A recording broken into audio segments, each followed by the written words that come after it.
तर उद्धव ठाकरे हे केवळ मोदींमुळेच आमदार झाल्याचं आता आमदार भाजपचे नेते नितेश राणे यांनी म्हटलंय। ठाकरेंनी राजभवनातून मोदींना फोन केला होता तेव्हा ते आमदार झाले। मोदींनी बाळासाहेबांचा सन्मान केला, पण ठाकरेंचं केवळ द्वेषाचं राजकारण सुरू असल्याची टीका देखील नितेश राणे यांनी केली आहे। नरेंद्र मोदींनी काल TV9 नेटवर्कला एक मुलाखत दिलेली आहे। त्या मुलाखतीमध्ये ते म्हटले की उद्धव ठाकरेंसोबत माझं काही वैर नाही। तेव्हा जे आजारी होते तेव्हा रश्मी ठाकरेंना मी स्वतः फोन करायचो, जेव्हा शस्त्रक्रिया झाली तेव्हाही मी सल्ले दिलेले आहेत। वैर नाहीये, परंतु खरी शिवसेना जी आहे ते आता आमच्या सोबत आहे आणि मी खरा शिवसैनिकाचा मुख्यमंत्री जो आहे तो करून दाखवलाय। लक्षात घ्या, भारतीय राजकारणामध्ये आणि प्रामुख्याने आपल्या महाराष्ट्राच्या राजकारणामध्ये राजकारणाचे पलीकडे संबंध जोपासले जातात।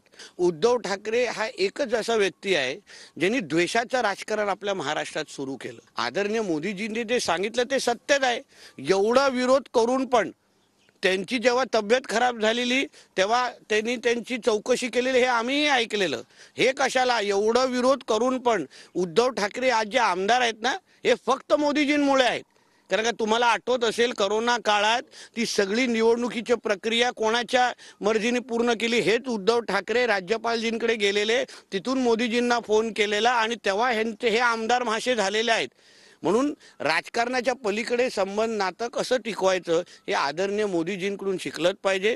हिंदू हृदय सम्राट बाळासाहेब ठाकरेंबद्दल त्यांना नितांत आदर आहे। एकदा जेव्हा बाळासाहेबांना अतिरेक्यांवर धोका होता तेव्हा राणे साहेबांसारख्या शिवसैनिकांनी त्यांना जीवाची पर्वा न करता त्यांचं संरक्षण केलं। त्याच राणे साहेबांना मारून टाकण्याची सुपारी देणारे हेच उद्धव ठाकरे आहेत। उद्धव ठाकरेला आपण ओळखलं पाहिजे, हा कपटी माणूस आहे।